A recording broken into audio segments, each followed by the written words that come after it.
চিনেন আব্দুল কাদের জিলানীকে? চিনেন? আরে নাম শুনছেন কোনদিন? পীরানে পীর বড় পীর আব্দুল কাদের জিলানী রহমতুল্লাহ আলাই উনি লেখছেন, হায় ওর চেয়ে বড় হতভাগা কেউ নেই, ওর চেয়ে বড় কপাল পোড়া কেউ নাই, ওর চেয়ে বড় নিমক হারাম কেউ নাই, ওর চেয়ে বড় অকৃতজ্ঞ কেউ নাই, ওর চেয়ে বড় নিকৃষ্ট কেউ নাই। আল্লাহ ডাকলো আর আসলো, নামাজের জন্য ডাকলো আর আসলো না, আসলো না। বলে নিকৃষ্ট কেন বলছে আব্দুল কাদের জিলানী রহমতুল্লাহ আলাই? কেননা শুকর সকালবেলা ওঠে, ঘুমের থেকে উঠার পরে বলে আল্লাহ ঘুমের থেকে উঠলাম, সামনে কিন্তু তাকাবো, কাইলা ইয়াকা আউয়ালা নজরিন আলা মান লা ইউসাল্লি, যে নামাজ না পড়ে ওর উপরে যেন আমার প্রথম দৃষ্টিটা না। আল্লাহ জিজ্ঞাসা করে কেন? আমার কাছে ও আমার চেয়েও নিকৃষ্ট, কেন আমি তো সকালে উঠি, উঠেই বলি আলহামদুলিল্লাহিল্লাযী খালাকানি আবতারা খালকি, প্রশংসা ওই আল্লাহর যিনি আমাকে সৃষ্টির ভিতরে সবচেয়ে নিকৃষ্ট তৈরি করছে, তারপরও তোমার প্রশংসা। আমি তো উঠেই তোমার গীত গাই, কিন্তু তুমি ডাকো তারপরও ও সাড়া দেয় না, তো আমার মন বলে ও আমার চেয়েও নিকৃষ্ট। দ্বিতীয় দলিল দেয় যে আমি তো জাহান্নামে যাব না, মানুষই তো জাহান্নামে যাবে, আমাকে তো কিয়ামতের দিন বলা হবে কুনু তুরাবা, মাটি হয়ে যাও, আমি মাটি হয়ে যাব। কিন্তু মানুষকে তো এই কথা বলা হবে না, মানুষকে তো বলা হবে উকুদুহান নাস ওয়াল হিজারা, তুমি জাহান্নামের ইন্ধন হবে, মানুষই জাহান্নামের ইন্ধন হবে, আবার মানুষই জান্নাতের উচ্চ শিখরে। এই জন্য শুকর বলে অর্থে নিকৃষ্ট কেউ নাই। তো আব্দুল কাদের জিলানী পীরানে পীর বড় পীর আব্দুল কাদের জিলানী রহমতুল্লাহ আলাইহিও বলেন যে অর্থে নিকৃষ্ট কেউ।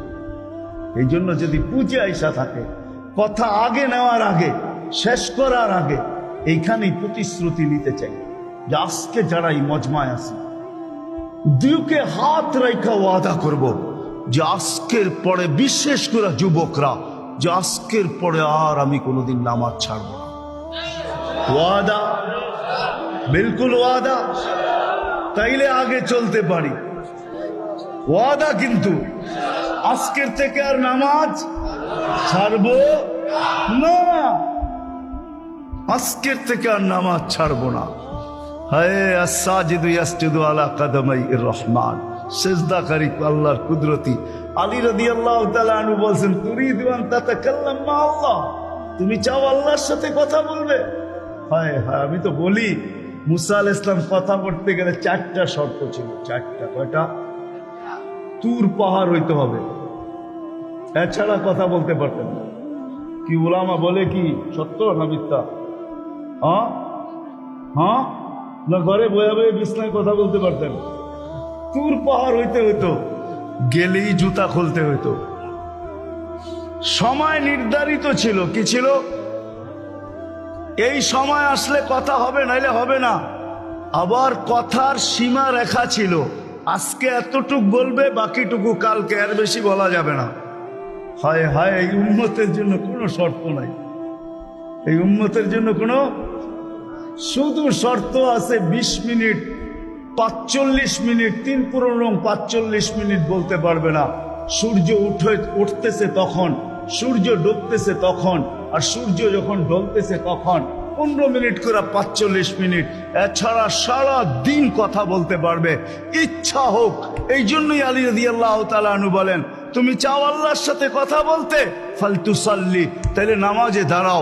লিআন্নাল মুসাল্লি ফাইনাল মুসাল্লি ইউনাজি রাব্বা, নামাজি আল্লাহর সাথে কথা বলে, আল্লাহ সুযোগ দিয়েছে। আবার আল্লাহ কথা বলে, কোনো শর্ত নাই। ছোট ছোট বাচ্চা হাফেজ হয়ে গেল, দেখলেন, এ যদি সারাদিন কোরআন পড়তে থাকে, তা আল্লাহ বলে কোরআন আল্লাহর কালাম। কি? হ্যাঁ, আপনি সূরা ফাতিহা পড়েন, এটা কি ফাতিহা? হ্যাঁ, আলহামদু পড়তেছেন আপনি? না না না, আল্লাহ আপনার সাথে কথা বলতেছে, কেন? এটা আল্লাহর কালাম। আলী রাদিয়াল্লাহু তাআলা বলে তুমি চাও আল্লাহ কথা বলো, ফালিতাতলুল কুরআনাল কারীম। উলামাদেরকে জিজ্ঞাসা করেন উজু না থাকলেও কোরআন মুখস্থ পড়া যায়, যায় না? হ্যাঁ, শুধু নাপাক হইলে পড়া যায় না, ঠিক না? নাপাক ছাড়া বাচ্চা থেকে বাচ্চাও যদি সারাদিন পড়তে থাকে আল্লাহ নিষেধ করবে না। শেষ করে যদি আবার শুরু করে আল্লাহ নিষেধ করবে না। আল্লাহ বলবে তুই এক সময় ক্লান্ত হয়ে যাবি, কিন্তু আমি কথা বলতে বলতে ক্লান্ত হব না, আমি তো বলতেই থাকবো। বিদায় মেরে দোস্ত, আজকের থেকে নামাজ ছাড়বো না, পাক্কা ওয়াদা। যুবকরা কি বলে? যুবকরা সবচেয়ে বেশি আমার যুবকদেরকে দরকার। যুবকরা যদি নামাজি হয়ে যায়, চলো মনে উঠলো বলেই দিই, তুমি জানো না যুবক সেজদায় কি রাখা আছে? যুবক যখন সেজদায় যায় সুবহান রাব্বিয়াল আলা বলে, আলা সুবহান রাব্বিয়াল আলা, আল্লাহ উপর থেকে চিৎকার দিয়া বলে সাব্বাহতানি সাব্বাহতুক, তুই আমাকে পবিত্র বললি আর তুই অপবিত্র থাকবি, এটা হইতে পারে না। তুইও পবিত্র, গুনাহ মাফ। আলাইতানি ফাআলাইতুক, তুই আমাকে মহান বললি আর তুই মহানত্ব পাবি না, এটা হইতে পারে না। তুইও মহান। বলে আল্লাহ কেমন মহান? বলে তোর জন্য আরশের নিচে গ্যালারি এখনই ঠিক করতেছি, তোকে আরশের নিচে আমি ছায়া দিব, কয়েকটা গ্যালারি দিব তোকে। হ্যাঁ, সুপার ডিলাক্স গ্যালারি, যেখানে তুমি বসবে যা চাবে তা পাবে, খাইতে থাকবে আর হিসাব কিতাব দেখতে থাকবে। আল্লাহকে যদি বলি আল্লাহ এই গ্যালারি কেন দাঁড় করাবেন, আল্লাহ যেন আমাকে বলতে চায় হিসাব কিতাব দর্শক না হইলে খেলতেও ভালো লাগে না, আবার দর্শক না হইলে খেলতেও ভালো লাগে না, আর দর্শক ছাড়া খেলাও জমে না। আল্লাহ বলে তোকেদেরকে দর্শক বানাবো, কেননা হিসাব কিতাবও তো একটা খেলা, ঠিক না? কি বলেন? হ্যাঁ, খেলাই হবে হিসাব কিতাবের। আরশের নিচে হবে মেলা আর বাহিরে হবে হিসাব কিতাবের খেলা, ঠিক না? কাউকে 50,000 বছর দাঁড় করায় রাখবে। ইয়াউমা তুবলাস সারাইর, সমস্ত গোপন তথ্যগুলা যেগুলা দুনিয়াতে আমরা লুকায়িত রাখছি, কেউ জানে না, সব আল্লাহ ওইখান থেকে উদ্ঘাটন করে নিয়ে আসবে আর সামনে ছড়ায় দিবে, আর হিসাব কিতাব নিতে থাকবে। 50,000 বছর দাঁড় করায় রাখবে। লা ইয়াসাল কদম আবদিন, পাও হেলাইতে দিবে না। আল্লাহ বলছে দুনিয়ায় বহুত ছুটছ, দুনিয়ায় বহুত ঘুরছ, দুনিয়ায় বহুত করছ, আমি কিচ্ছু করি নাই, শুধু তাকায়া ছিলাম। নাজিরুন কাইফা তা'মালুন, আমি দেখতেছিলাম, তুমি বলতেছিলাম, আমি শুনতেছিলাম। কুলতু ফাসামি'তু, আমি শুধু শুনছি, তুমি করতেছিলাম আমার বিরুদ্ধে। ফাতাহাম্মালতু, আমি সহ্য করতেছিলাম, কিছুই বলি নাই। আজকে দেখাবো তোমাকে খেলা। ওই গ্যালারি রাখবে তোমার জন্য যুবক, গ্যালারি, এত মর্যাদা। জমিনে চলবে তুমি, আরেক হাদিস নিয়ে নাও, জমিনে চলবে, আল্লাহ তোমাকে দেখায়া দেখায়া উপর থেকে বলবে লাউলা ইয়া শাবাব, ও যুবক তুই যদি জমিনে না থাকতি, লাউলা শাবাব খুশা, ওই যুবক যদি জমিনে না থাকতো, যারা আল্লাহর ভয়ে নিজেকে লজ্জাপতির মতো গুটায় আনিছে, আজান শুনতে দেরি, মসজিদের দিকে দৌড়াইতে দেরি হয় না, আল্লাহর হুকুম সামনে আসতে দেরি, পুরা করতে দেরি করে না, নবীর তরিকার বিরুদ্ধাচারণ করে না, এইখানে একজন যুবকও পাওয়া যাবে না। চুল তো প্রতি মাসে কাটে, প্রতি মাসে না কাটক 2 মাস অন্তর কাটে, 2 মাস অন্তর না কাটক 3 মাস অন্তর কাটে, 3 মাস অন্তর না কাটক 6 মাস অন্তর কাটে, 6 মাস না কাটক 2 ঈদে তো কাটেই কাটে।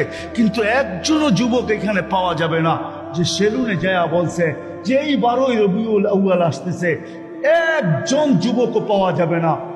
হয় আমি কোনো মতবাদের কথা বলতেছি না, একজন যুবক পাওয়া যাবে না যে সেলুনে যায় বলবে, নবগঞ্জ বাজারে যায় বলবে, বা মাদায়ায় যায় বলবে, বা কুমিল্লায় বলবে, বা যেই কোনো সেলুনে যায় বলবে যে তোমার এখানে চুল কাটার বড় ডিজাইন আছে, সমস্ত ডিজাইন আজকে সরাও, আজকে আমি আসছি, আমাকে আমার নবীর চরিকা মতে চুল কাটা দাও।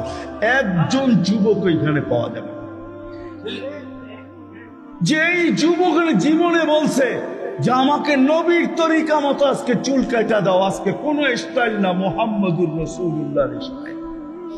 যদি বলে তুমি এই স্টাইলে চুল কাটবে কেন, বলছে চুল কাটা দিয়ে জান্নাতে যেতে চাই।